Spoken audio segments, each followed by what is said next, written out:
Jeff Halper, the head of the Israeli Committee Against House Demolitions and a founding member of the One Democratic State campaign. As I mentioned earlier, he has been nominated for the 2025 Nobel Peace Prize for his work on advocating for Palestinians' human rights.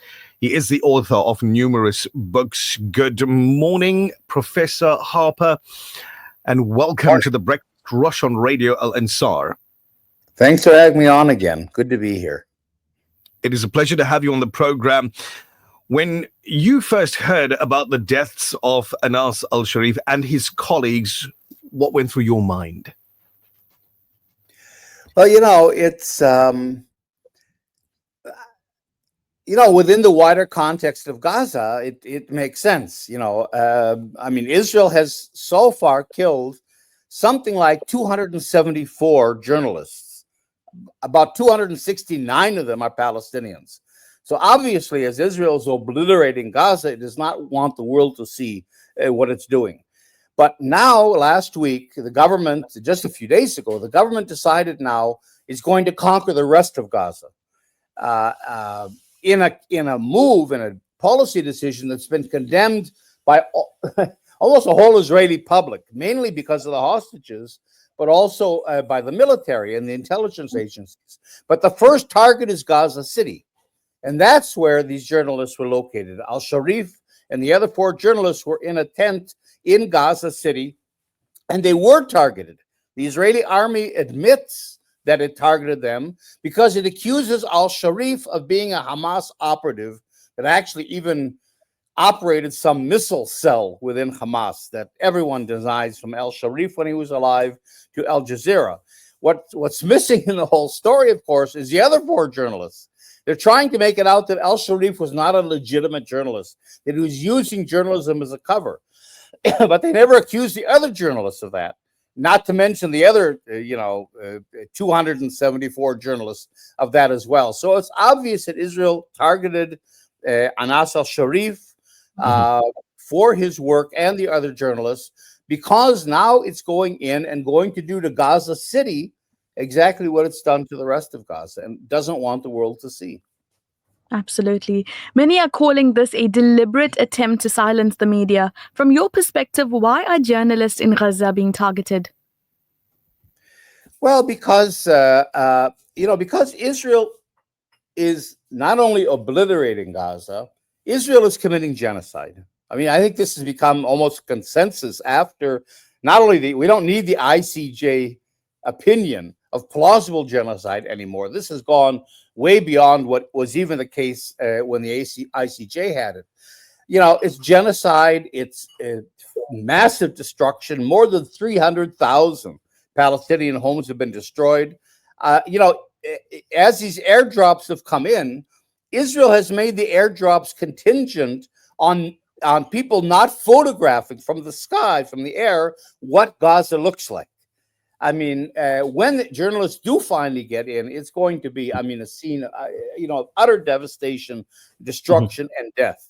And in that kind of a situation, then Israel does not want the world to see, but it continues because it doesn't fear any sanctions. It doesn't care about condemnations as long as the United States, in particular, remains behind Israel, and there's no sanctions. It continues, and the only source of real opposition and revulsion of what's happening is the information and the visuals being brought out by the journalists that are there.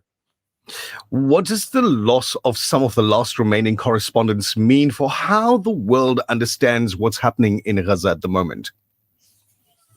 Well, it's very important because, of course, Israel is presenting what's happening in Gaza as revenge or as a reaction to what happened on October 7th. But this goes way beyond that, obviously. October 7th was a pretext. Israel, Zionism is a settler colonial project. We've said that 1,000 times. Its intent is to Judaize Palestine, to eliminate Palestine, displace the Palestinian people, take their land, and turn Palestine into Israel, into a Jewish country. That's its goal, and Gaza is a part of that. Actually, what's happening in the West Bank, which gets much less publicity, is actually more important because that's the area that Israel is really focusing on. But if you're doing this, this is a part of eliminating the indigenous population. You have to, in this case, you almost have to eliminate them. In South Africa, apartheid regime couldn't eliminate the black population physically. It was simply too large.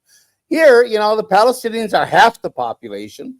So if Israel can get rid of 2 million or 2.5 million in Gaza by shipping them with international support, especially the United States, to Libya or Sudan or Indonesia, it's gotten rid of a good chunk of Palestinian people, plus, of course, killing as many as possible. And so this is a much bigger enterprise than simply some military operation that's happening because Israel was attacked on October 7th. This is a part of a much longer, and I think we're getting to the culmination, much longer 130-year campaign of Judaizing Palestine. And that's why Gaza is being demolished and the people displaced, October 7th being the pretext to that, but certainly not the reason.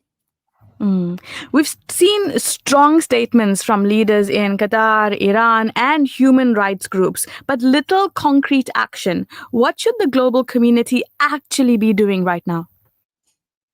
Well, that's the irony. You've got all these instruments at your disposal. You've got the United Nations, you have international law, you have international courts, you have a whole sanction regime. If a country like Israel is now doing with all of this, violating, the preventive measures that were put upon it by the ICJ. Well, that should go to the UN, and Israel should be sanctioned. But the United States will prevent sanctions, and so really it paralyzes the rest of the international community. Now, what Germany has done is significant.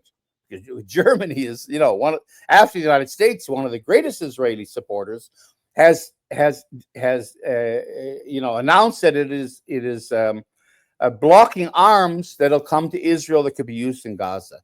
If the international community would do that, would do meaningful sanctions in Israel. For example, the Arab world. The Arab world is poised to normalize relations with Israel.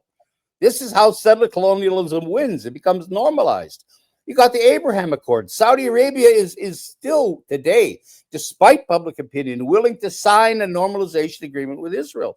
Well, then Israel wins, you see. So if the Arab governments would say, we are not going to normalize with Israel, I would think in general, but certainly,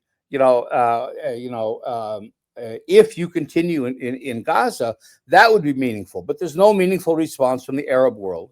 And of course, the United States is the wild card in all of this, because the United States is absolutely immune to any sanction regime. And on the contrary, the United States is sanctioning countries that are sanctioning Israel, which makes them afraid. So I think the international community, there's really no answer to that. It really shows how helpless we are, in a sense, because, as against the United States and the failure of the sanction regime, the fact that enforcement takes place through the UN, and the UN could be vetoed by the US, really shows today, in the middle of this genocide, how helpless we are. Indeed. Professor, I want to thank you for your time this morning, and wish you and everybody in that part of the world safety. Thank you very much again for your valuable information. Thanks for having me on.